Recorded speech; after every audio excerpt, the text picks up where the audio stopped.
One. All right, you're tuned into another special episode of the Hip Hop Uncensored podcast. I'm your brother, God from Hip Hop News Uncensored. Sitting across from me is my co-host. What up, y'all? It's your man, SamAnt, viral Hip Hop News. You're in the building for a special episode of the Hip Hop Uncensored podcast. Like my cuz said, we got a special guest in the building. The legendary D.o.c is in the building. Man, how are you doing today? Oh, man, I'm great, man. Thanks for having me. I really appreciate it. Oh, man, the honor is definitely all of ours. Now, obviously, it's a lot going on. We were supposed to have you on a little while ago. Circumstances came about. A lot of wild things happened throughout this country, throughout this world. Just speak about, obviously, being from the Texas area, George Floyd being from Houston. How are you feeling? How did you feel when it happened? How are you feeling now? And what's your vibe like with the current climate we're living in right now? Man, I'm hopeful. You know, it's a lot of movement going on, and a lot of people are waking up on both sides of the issue.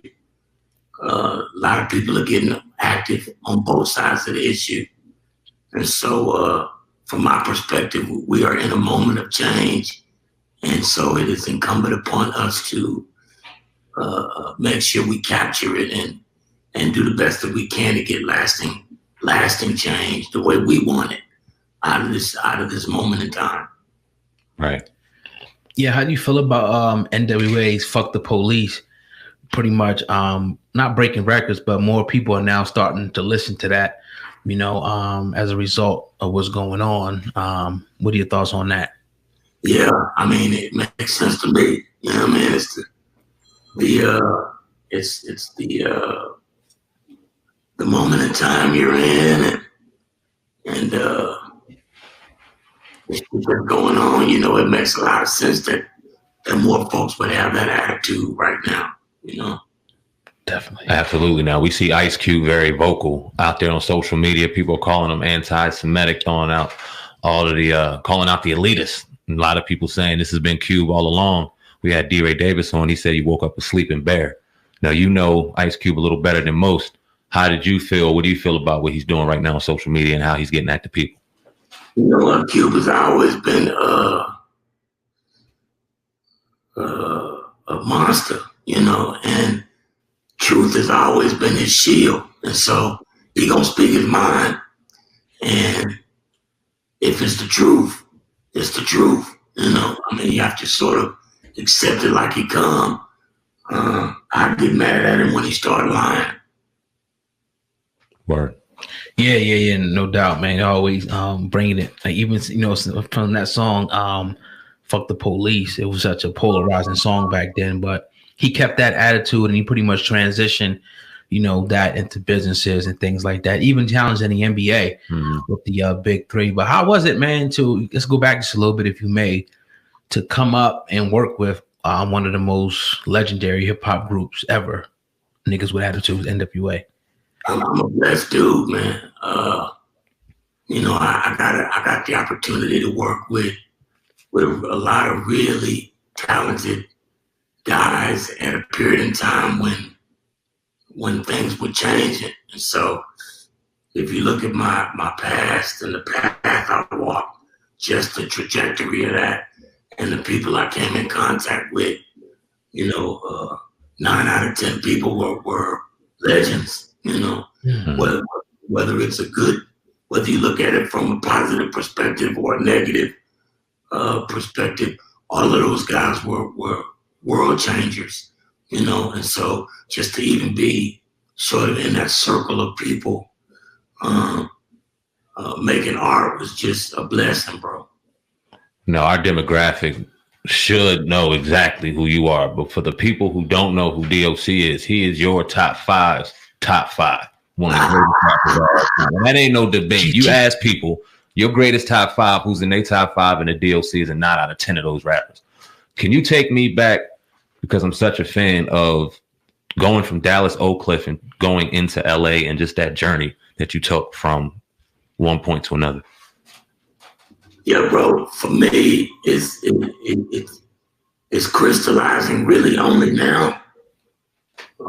Because I'm really the furthest thing away from a thug nigga I'm not a gangster nigga. I was just a good nigga, you know, artist, a reader, and somebody who thought, you know, outside the box about things other than the materialistic shit. You know, for me, it was really about just making the best art possible, being the best. You know what I mean? And so going from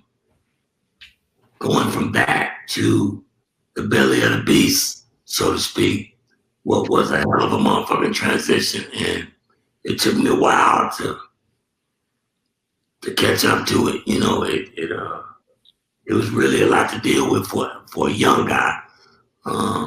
But now in my life, I see why God wanted me to walk that path and see those kind of people and be in the streets and be a part of that kind of shit, because those are the people that you really need to make long-lasting cement change in the world, because those are your warriors. Mm-hmm.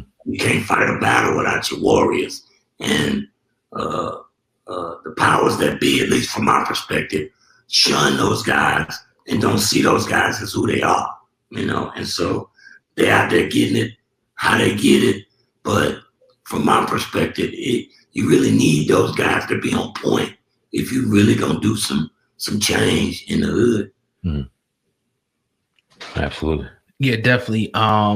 Talk about, not just the NWA, but some of your secrets of longevity, in the game. Could you talk about that a little bit, and how you made it, and what point that you knew that, all right, look, we got something here, what we're doing? I mean, I always knew I was him, bro. From day one, I knew me. And when I met Dre, his music was me. Music, you know what I mean? Like, when I first started, you make records and then you have to go into the studio and master and all of that kind of shit. When Dre made music, it already sounded like all of that shit when he was making it. Mm-hmm. You knew just by the quality of the sound of that shit that he was different than other motherfuckers. And so I stuck myself like to glue to that, because I know with that bed, what as an artist I could do, and Q was already there, Red was already there, and they had already created the element, and the elements of what it would be, you know what I mean? And then when I got there, it added a certain creativity to the writing that wasn't there prior to I got, and then it was all about songs after that, you know what I mean? And so you had all kind of different songs, and some of them had the political kind of edge to it, and some of it was just, that ratchet shit, for lack of a better way of putting it. But all of us together was really the formula to make some really cold-blooded shit. Like, it's never just one guy. It's always about 3 or 4 guys, and everybody got something. And when you can lose your ego and put that shit together, usually it's gonna be some dope shit. Do you think Dr. Dre is not appreciated as he should be? For being one of the pioneers, definitely the West Coast. Do you think he gets the credit he deserves? That's an interesting question, because I think anybody that knows any goddamn thing knows that Dre's the guy. Mm-hmm. You can't not know he's the one. You know what I mean? But that said, it's possible. You know what I mean? Like, those kind of lists are all subjective, depending on where you grew up at, what area you live in. So I don't even get into those kind of conversations, really. But you'd have to be blind or really unaware to not know how powerful Dre's footprint is in this whole thing, How are you and Dre now? That's my brother. He calls me every other day, talking shit. And he's always working. I always want me to hear some shit. Yeah, man, that's my brother. I'm really grateful to him. That's thankful for him because he did a lot.